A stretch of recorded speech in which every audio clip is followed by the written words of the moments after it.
যা কিছু অবৈধ, যা কিছু জবরদখল করে করা হয়েছে, অন্যায়ভাবে করা হয়েছে, যা কিছু জোর করে নিয়ে নেওয়া হয়েছে, সেই সমস্ত কিছু সরিয়ে দেওয়াই উচিত। এবার এইটা একদম পরিষ্কার একটা কথা, এর কোনো এদিক ওদিক নেই, এটার বেকার বিরোধিতা করে কোনো লাভ নেই।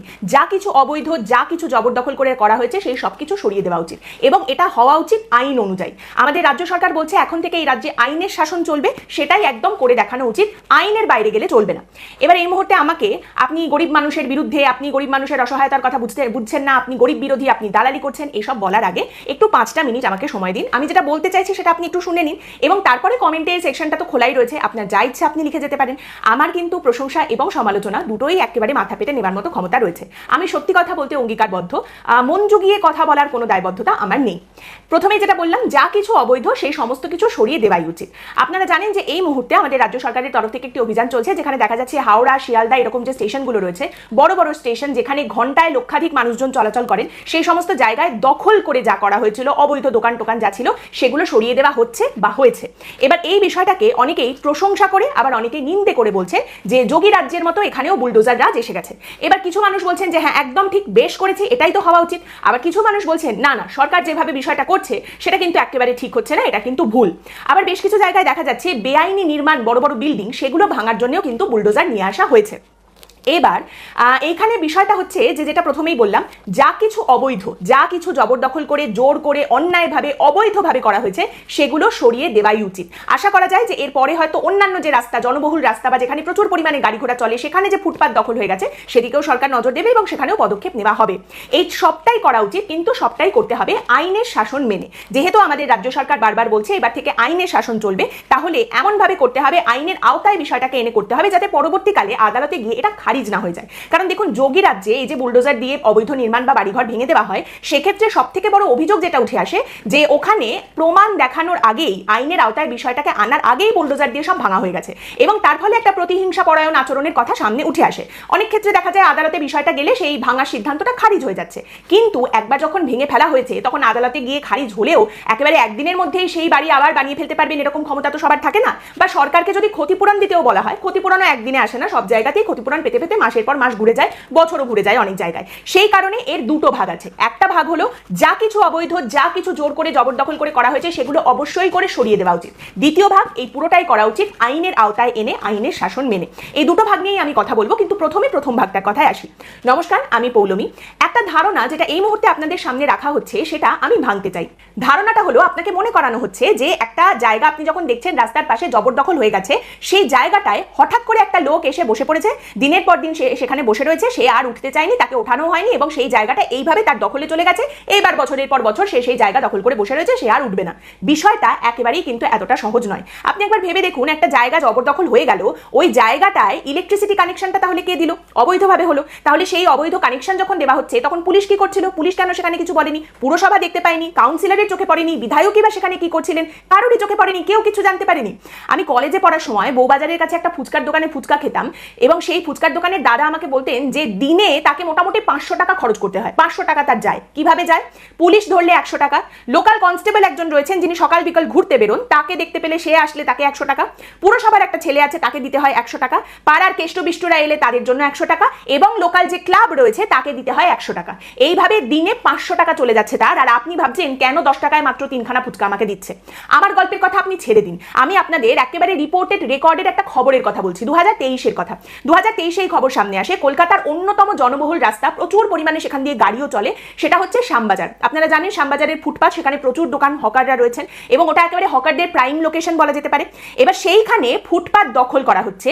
সেই দখল করা ফুটপাথের 4.5 ফুট একটা নির্দিষ্ট জায়গা, ওই 4.5 ফুট ফুটপাথের জায়গা, সেটা 1.5 লক্ষ টাকার বিনিময়ে একজন আরেকজনকে দিয়ে দিচ্ছেন। মানে বলা হচ্ছে যে আপনি আমাকে 1.5 লক্ষ টাকা দিলেন, তার বিনিময়ে ফুটপাথের 4.5 ফুট জায়গা আমি আপনাকে আজীবন ভোগ দখলের জন্য দিয়ে দিলাম, অধিকারটা আপনাকে দিয়ে দিলাম। আরে অধিকারটা কারোর কাছে ছিলই কি করে প্রথমে? ওটা তো সরকারি জায়গা।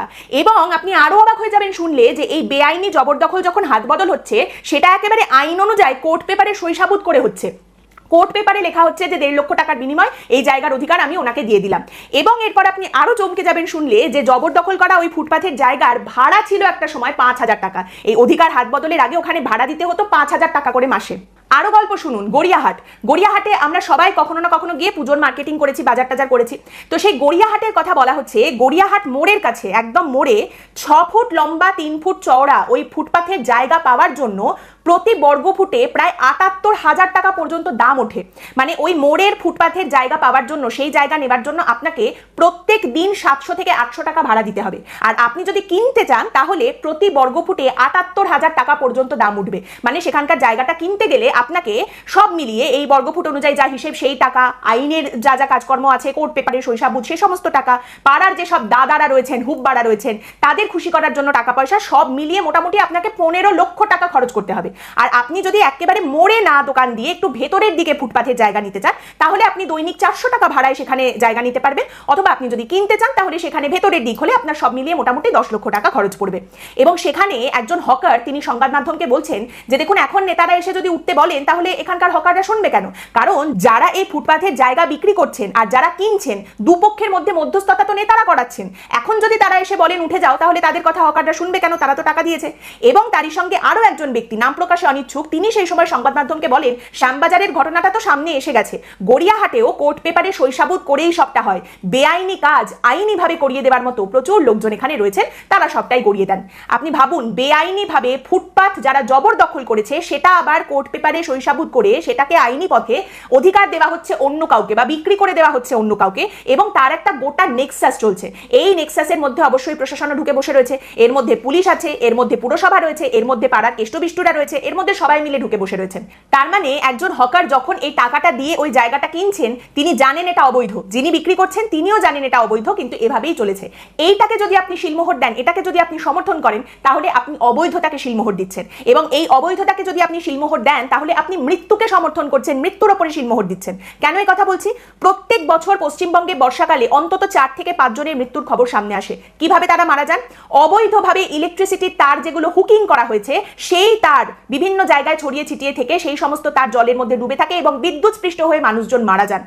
একটা ঘটনা সামনে এসেছিল কয়েক বছর আগে, যেখানে রাজভবনের সামনে একজন ব্যক্তি, একজন তরুণ যুবক এইভাবে মারা গিয়েছিলেন। একেবারে কলকাতার বুকে এরকম ঘটনা ঘটেছিল। ফুটপাথ জবরদখল করা অবস্থা, এমন অবস্থা যে ফুটপাথ দিয়ে একটা পা ফেলার জায়গা নেই, সেই কারণে বাধ্য হয়ে মাঝ রাস্তা দিয়ে চলাচল করার সময় একটি শিশু মারা গিয়েছিল। এবং সেই ঘটনা সামনে আসার পর গোটা পশ্চিমবঙ্গ কেঁপে উঠেছিল। অর্থাৎ আপনি তাহলে এই অবৈধতাকে যদি সমর্থন করেন, আপনি মৃত্যুকে সমর্থন করছেন। এই দিকে মানবিকতা দেখাতে গিয়ে আপনি দানবিকতায় শিলমোহর দিয়ে দিচ্ছেন। একটা প্রাণকে বাঁচানোর জন্য আরেকটা প্রাণের বলি হওয়ার জায়গা আপনি ছেড়ে দিচ্ছেন, সেটা কিন্তু হতে পারে না। দ্বিতীয় বিষয়, পশ্চিমবঙ্গের বুকে আপনি বেআইনি নির্মাণ ছেড়ে দিন, এরকম অনেক বিপজ্জনক বাড়ি রয়েছে যেগুলো ভেঙে ফেলার কথা। সেই বাড়ি আঁকড়ে ধরে বসে রয়েছেন লোকজন, যে বাড়িটা যদি কোনোদিন ভেঙে পড়ে তখন পুরসভা থেকে লোকজন আসবে, প্রশাসন থেকে আসবে, তারা বাড়িটা ভাঙবে এবং পুনর্বাসনের প্যাকেজ দিয়ে যাবে। পুনর্বাসন, হোয়াট আ বিউটিফুল ওয়ার্ড! কিভাবে কাজ করে এটা, কোথায় দেখতে পাওয়া যায়? আপনাদের গার্ডেন রিচের ঘটনাটার কথা মনে আছে এখনো? গার্ডেন রিচ, ফিরহাদ হাকিম, যিনি এখনো পর্যন্ত কলকাতার মেয়রের পদে বসে রয়েছেন, সেই ফিরহাদ হাকিমের একেবারে পাড়া, তার গড়, তার জায়গা, তার এলাকা, সেখানে সেই বিরাট বড় বেআইনি নির্মাণ সেই বাড়িটা কিভাবে একেবারে মুহূর্তের মধ্যে ধূলিসাৎ হয়ে গিয়েছিল, ভেঙে পড়েছিল, এবং সেখানে কতগুলো প্রাণ গিয়েছিল, কত মানুষ মারা গিয়েছিলেন, সেই কথাটা আপনাদের মনে আছে? সেটাও কিন্তু বেআইনি নির্মাণ ছিল। এবং সেই ঘটনা সামনে আসার পর যখন এত প্রশ্ন চারিদিকে উঠছে, তখন তো ফিরহাদ হাকিম যা সব উত্তর দিয়েছিলেন, কিভাবে হলো বেআইনি নির্মাণ বুঝতেই পারছি না, সামাজিক ব্যাধি ইত্যাদি ইত্যাদি, আরো অনেক কথা হয়েছিল। এবং এত প্রশ্ন সেই সময় চারিদিক থেকে উঠছিল, সেই পরিস্থিতিতে দাঁড়িয়ে জানা গিয়েছিল যে ওই যে বাড়িটা নির্মাণ করা হয়েছিল, অত্যন্ত খারাপ মেটেরিয়াল, অত্যন্ত খারাপ জিনিসপত্র দিয়ে ওই বিল্ডিংটা তৈরি করা হয়েছিল, যার পরিণতি এটা হলো। এবং সেই সময় খোঁজ পড়েছিল কোন ইঞ্জিনিয়াররা স্যাংশন করলেন যে এখানে একখানা বাড়ি হবে, যেখানে অত বড় একটা বিল্ডিং হওয়ার মতো কোনো জায়গা নেই, হওয়ার কথা নয়, সেখানে ওটা হবে। কোন ইঞ্জিনিয়াররা অনুমতি দিয়েছিলেন, কারা স্যাংশন করেছিলেন? কয়েকদিন এই নিয়ে চিৎকার চেঁচামেচি হলো, 4 দিন পর দেখা গেল সেই ইঞ্জিনিয়ারদের আবার ঘরে ফিরিয়ে নেওয়া হয়েছে। এবং সেই সময় বিভিন্ন সংবাদ মাধ্যমে বিভিন্ন জায়গায় একেবারে রিপোর্টাররা ছুটে যাচ্ছিলেন এবং হিড়িক পড়ে গিয়েছিল বিভিন্ন জায়গায় কত বেআইনি নির্মাণ রয়েছে, কোন বিল্ডিং সেটা হেলে পড়েছে, কোন বিল্ডিং এই কদিন পরই বোধহয় ভেঙে পড়বে, সেগুলো খুঁজে খুঁজে বের করে দেখানো হচ্ছিল। এবং সেখানে একটা বাড়ি দেখানো হয়েছিল যে বিল্ডিংটা একটা দিকে হেলে রয়েছে। সেখানকার এক ব্যক্তিকে প্রশ্ন করা হয়েছিল, আচ্ছা আপনার ভয় করছে না, এরকম একটা পরিস্থিতির মধ্যে আপনারা রয়েছেন? সেই ব্যক্তির উত্তর ছিল, না না, ভয়ের কি আছে, বিল্ডিংটা তো ডান দিকে বেঁকে গেছে, আমি তো বাঁ দিকে থাকি। এই যদি যুক্তি হয় তাহলে আপনি আর কি বলবেন? উনিও সেই তাহলে অপেক্ষা করে বসে থাকবেন কখন ভেঙে পড়বে, তারপর পুনর্বাসন দেওয়া হবে আমাকে।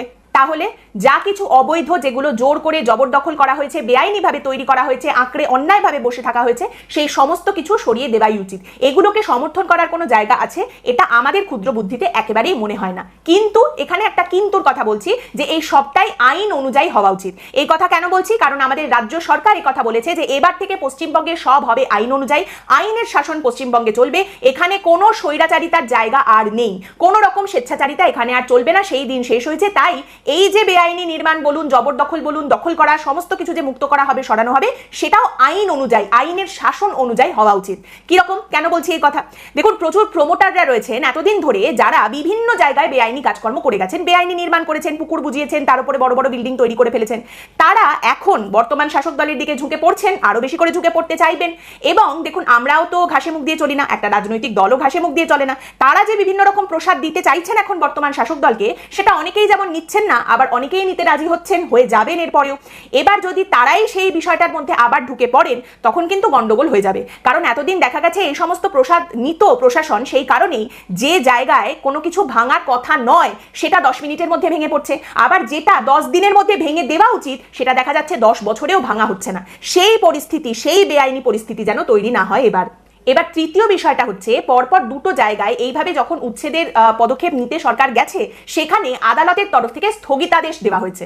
আদালত স্থগিতাদেশ দিচ্ছে। কোন আদালত? কলকাতা হাইকোর্ট। এবার কলকাতা হাইকোর্ট নিশ্চয়ই আইনের ব্যাপারটা কিছুটা হলেও জানে। তো কলকাতা হাইকোর্টের তরফ থেকে কি বলা হচ্ছে? অবৈধ জিনিসপত্র সেটা ভাঙতে অসুবিধাটা কোথায়, সেটা সরিয়ে দিতে অসুবিধা কোথায়? হাইকোর্টের যেটা বক্তব্য, আদালতের যেটা বক্তব্য, সেটা হচ্ছে আইন না মেনে কোনো কিছু ভেঙে ফেলা যাবে না, সমস্ত কাজটাই করতে হবে আইন মেনে, আইনের মধ্যে থেকে সবটা করতে হবে।